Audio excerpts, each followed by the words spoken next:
तो अब मुझे अब अगर एक एग्जांपल लेके चलते हैं हम जी।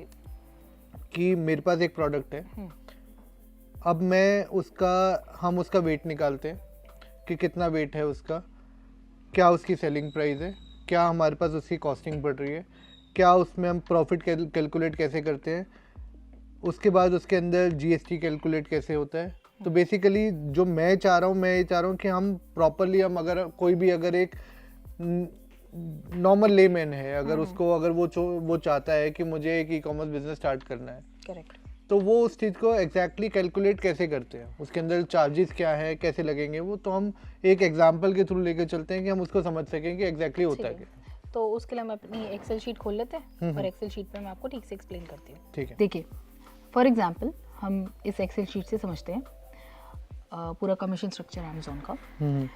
फॉर एग्जांपल हमारा सेलिंग प्राइस है 1000 रुपीज़, ठीक है। हम प्रोडक्ट कॉस्ट अपनी 350 रुपये ज्यूम कर लेते हैं। 20 है। रुपये की हमारी पैकेजिंग हो गई और 20 रुपये की हमारी इनवर्ड शिपिंग हो गई। तो हमारा ग्रॉस मार्जिन जो बचा वो 610 मतलब ये हमारा हो गया कॉस्ट ऑफ गुड्स सोल्ड, यानी 350 रुपये का मेरा एक्चुअल प्रोडक्ट था। यस, 20 रुपये उसकी जो पैकेजिंग जो मैं पैक करूंगा उस पर लगेगा। इनवर्ड शिपिंग हो गई जो हमारे पास प्रोडक्ट जो आया हमारे गोडाउन पे। ठीक है। तो उसके बाद हमारे पास बचे 610 रुपये। ठीक है। हमारे प्रोडक्ट पे जो हमने 1000 रुपये का लिया है अप्रोक्सीमेटली 13% का कमीशन है, रेफरल फीस। ठीक है। तो रेफरल फीस हमारी होगी 130 रुपीज़।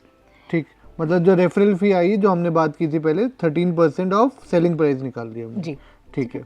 हमारी क्लोजिंग फी जो हमने बात करी थी 28 रुपीज़ प्लस जीएसटी 34 रुपीज़ वो हो गए, जो कि प्राइस पे वेरी करती है कि 1000 रुपीज़ का कम 1000 रुपीज़ जो से फिक्स्ड फी होती है। ठीक है, 1000 रुपीज़ से कम का है तो 28 प्लस टैक्स लगता है उसके अंदर, बाकी पे 51 शायद आपने बताया था मुझे।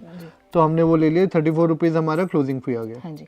अब जो मैं पिक एंड पैक फी बता रही थी, मैं इसको कंसिडर इसलिए करूंगी क्योंकि मैं ज़्यादातर एफ पे करती हूँ। ठीक है। तो मेरी प्रोडक्ट की कॉस्टिंग के लिए पिक एंड पैक फी बहुत तो मतलब अगर कोई इजी शिपिंग करता है तो उसकी पिक एंड पैक फी नहीं लगेगी। हाँ जी।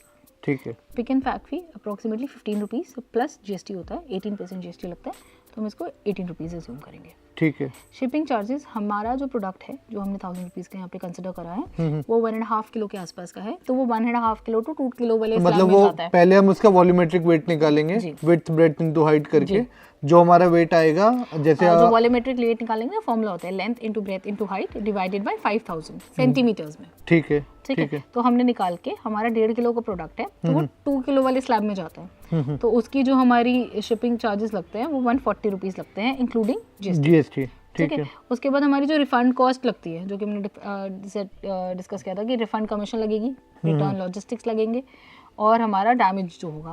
तो अप्रॉक्सीमेटली हमारा क्या रहता है कि हम अगर हमारा 10% रिटर्न रहता है तो अप्रॉक्सीमेटली हमारी रिफंड कॉस्ट प्लस जो हमारा डैमेजेस होता है वो अप्रॉक्सीमेटली 10% ऑफ हमारा सेलिंग प्राइस हम एवरेज आउट पे लेके चलते हैं। जैसे मतलब ये हम लेके ही चलेंगे क्योंकि मतलब रिटर्न तो आना ही है जी, आना ही आना है। हमारा 10% एवरेज हमारी कैटेगरीज पे रहता है हमारा रिटर्न, तो हम इतना लेके चलते हैं। तो ये मतलब आउट ऑफ एक्सपीरियंस आपने मान के चला है कि यहाँ की 10% तो आएगा ही आएगा। हाँ जी। तो हम जो भी हमारा सेलिंग प्राइस होगा उसका हम 10% हम पहले ही अपने उसके अंदर कैलकुलेट जिसमें हमारी सारे डैमेजेस, जैसे रिटर्न आया, जैसे मैं बता रही थी आपको कि हमारा प्रोडक्ट डैमेज ही आता है ज्यादातर, उसमें हमें सेफ्टी क्लेम्स फाइल करते हैं, जितना मिलता है, जितना लॉस हुआ, जितना डैमेज हुआ, जो भी होता है हम सब कंसिडर करके अप्रोक्सीमेटली 10% ऑफ सेलिंग प्राइस अपना रिफंड कॉस्ट। ये तो बेसिकली अकाउंटिंग का बेसिक हो गया कि जैसे जो हमें सिखाया जाता है कि लॉस को पहले बुक कर लो आप। बिल्कुल। तो वो वाला है सीन कि आपने पहले ही मान के चला कि इतने तो रिफंड आएंगे ही आएंगे। अगर आप इसको कंसिडर नहीं करेंगे तो जो आपका रिफंड आएगा, तो आपका जो प्रॉफिट आप निकाल रहे हो वो एक्चुअल प्रॉफिट ही नहीं होगा, क्योंकि उसमें से फिर आप रिटर्न अलग करते करोगे। तो हम उसको यूनिट कॉस्टिंग में तभी लाते हैं। यूनिट कॉस्टिंग का मतलब ये होता है कि आप अपना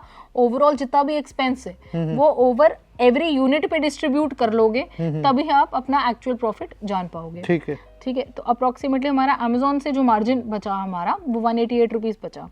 अब इस पे बढ़ेंगे आपके एड्स, क्योंकि बिना मार्केटिंग के तो आप काम कर ही नहीं सकते। तो एड कॉस्ट भी हमारी अप्रोक्सीमेटली 100 रुपीज। मतलब आपको अमेजोन पे सेल करना है तो आप मान के चलो कि आपको 10% ऑफ योर सेलिंग प्राइस आपको एड पे चलाना ही चलाना है। बिना उसके आपके लिए मतलब ठीक है ऑर्डर्स आएंगे आपके पास, ऐसा नहीं है कि ऑर्डर्स नहीं आएंगे, बट अगर आप प्रॉपर एक बिजनेस में हो, आप प्रॉपर उसमें जाना चाहते हो, तो आप एक ऐड कॉस्ट आप लेके ही चलोगे कि 10% आपको देना ही देना। देखिए कोई भी प्रोडक्ट नया लॉन्च होता है, हाँ। ठीक है, तो उसमें एडवर्टाइजमेंट कॉस्ट आपका बहुत हाई लगता है, क्योंकि वो नया प्रोडक्ट है, आप विजिबिलिटी लाओगे, डिस्काउंट्स दोगे, डील्स दोगे, सब कुछ दोगे, तो उसमें एडवर्टाइजमेंट कॉस्ट आपका ज्यादा जाएगा ही जाएगा, ठीक है। और जैसे जैसे वो पुराना हो जाता है तो उस पर एडवर्टाइजमेंट कॉस्ट स्पेंड कम होता है, बट अगर हम एवरेज आउट करें, वही जैसे मैंने बोला यूनिट कॉस्टिंग में, तो अपना पूरा एडवर्टाइजमेंट अगर हम ओवरऑल सारे प्रोडक्ट्स पे हम डिस्ट्रीब्यूट करते हैं तो हमारा 10% ऑफ सेलिंग प्राइस अप्रोक्सीमेटली पड़ता है।